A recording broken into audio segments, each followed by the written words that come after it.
sex offenders, and you've probably seen it on your timeline. Like, California just passed this bill and it protects pedophiles from having to register as sex offenders. So I wanted to give some information and clarify what the bill actually does. Obviously, I'm not a lawyer, I'm just a nerd. So, do your own research. But basically, currently or before SB 145, what happens in California is that obviously, like, if you have sex with minors, you have to register as a sex offender. However, if you had sex with a minor who was 14, who was between the ages of 14 and 17 years old, and you're only older than them by 10 years or less, so you're not older by 10 years from them, then the state doesn't require you to automatically register. Rather, the state allows each judge to make a case by case judgment. So let's say that you had sex with a 15-year-old. Please don't have sex with a 15-year-old. But let's say somebody had sex with a 15-year-old and they're older than them by 10 years or less, so they're at least under 25.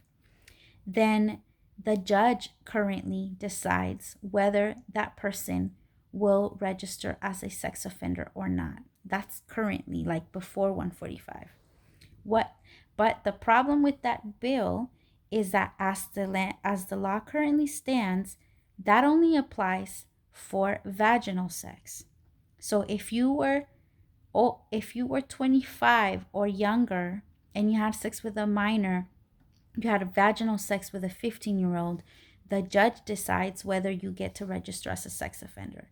But if you have oral sex or anal sex with the minor of the same age, then the judge no longer gets to decide, rather, automatically you register as a sex offender. So I'm not sure if that's making sense, but basically, under current law, the judge gets to give a break, a possible break, to sex offenders who have vaginal sex with minors, but the minute you have oral sex or anal sex with minors, if you're 10 years or less older than them, then you automatically register as a sex offender. So what SB 145 does is that it gives the same leeway that vaginal sex offenders get. They get oral sex and anal sex offenders get the same leeway that vaginal sex offenders get, meaning that if you have anal, oral, or vaginal sex with a minor between the ages of 14 and 17 and you're not 10 years or more older than them, then the judge can decide on a case by case basis whether you register or not. Now, once you understand that, then you can make your case for it. Now, some people think that brings some, it kind of improves some of the inequities that LGBT folks get, because if you only have anal sex, like if men have sex with men, then you're only having anal sex, and then that means automatically you'll register as a sex offender, which is a more harsh punishment than if you're a heterosexual man who has sex with a woman vaginally.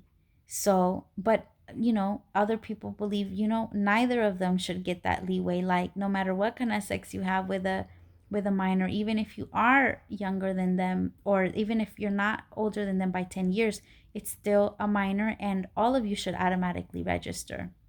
And some people would say, you know what? Sometimes an 18-year-old black dude who has sex with a 17-year-old white girl gets way too, they have to register for the rest of their lives because it's racist and it's really not equitable. So, I mean, the law is complex, and really it's not so much the law, but the fact that, like, our judges are racist as hell. So really, it doesn't even matter what the law is. It's always going to work against us in one way or another, right? So anyway, it's just it's a very interesting and very important law to pay attention to, and keep your kids safe or whatever. But what do y'all think? What do y'all think about SB 145?